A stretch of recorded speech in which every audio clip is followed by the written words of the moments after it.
Many people in Colombia are considered displaced people and they are characterized as losing their houses, job, friends, and the worst, their peace. One shocking statistic is Colombia is one of the countries in the world with the greatest number of displaced people in the world. Accordingly, with the Colombian government, there are around of 8,219,403 historical registered displaced victims in the country due to criminal groups, drug trafficking, and armed conflict mixed with the climate change during the last years.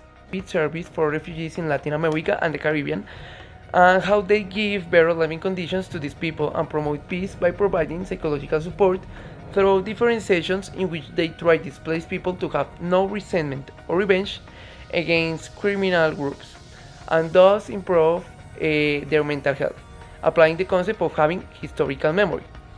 This concept is so important because it helps people to understand their case is too important for Colombian history, and the idea of hearing them teaches society to not act equally. Also, they could improve some abilities when they give courses, and those new abilities could be new options to work, allowing them to obtain money and improve their quality of life. Some of those courses are related to agriculture, car racing, handicrafts, and other abilities. Finally, this foundation monitors the public policies of displaced people, as well as proposes bills to benefit them, and those promote social equity, but they do this as an informal entity and their quality of life.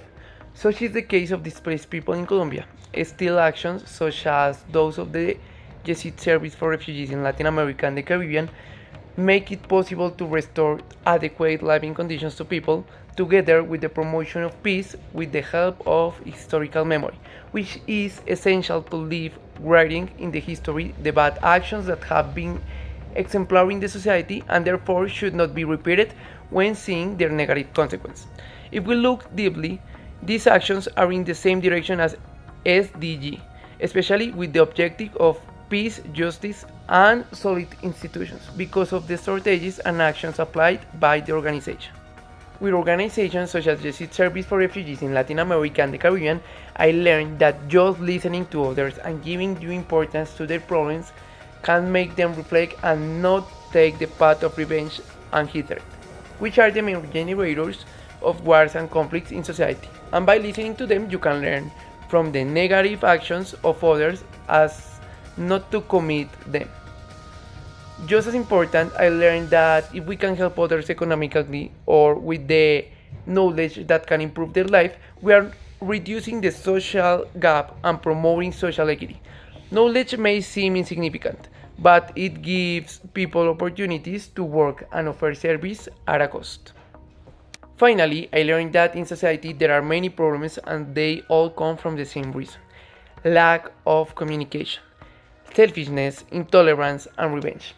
These forms of expressions are harmful to society, and it is essential to remove them from our daily lives to live in peace with those around us and with ourselves. To end this video, people have a diversity of ways to promote peace in society, and some are to be intermediaries in conflicts to eliminate the difference between both sides and be the means of effective communication. Also, I suggest that working on effective responsibility is important since it allows us to understand that our actions generate emotions in others, and these emotions can cause conflicts and social tensions. By having effective responsibility, people will think before acting and speaking, and will understand that they are also relevant to fulfilling the global objective of promoting peace. Some people may come to think that the actions of a single person do not affect the world, but from small acts, great changes begin. Thanks.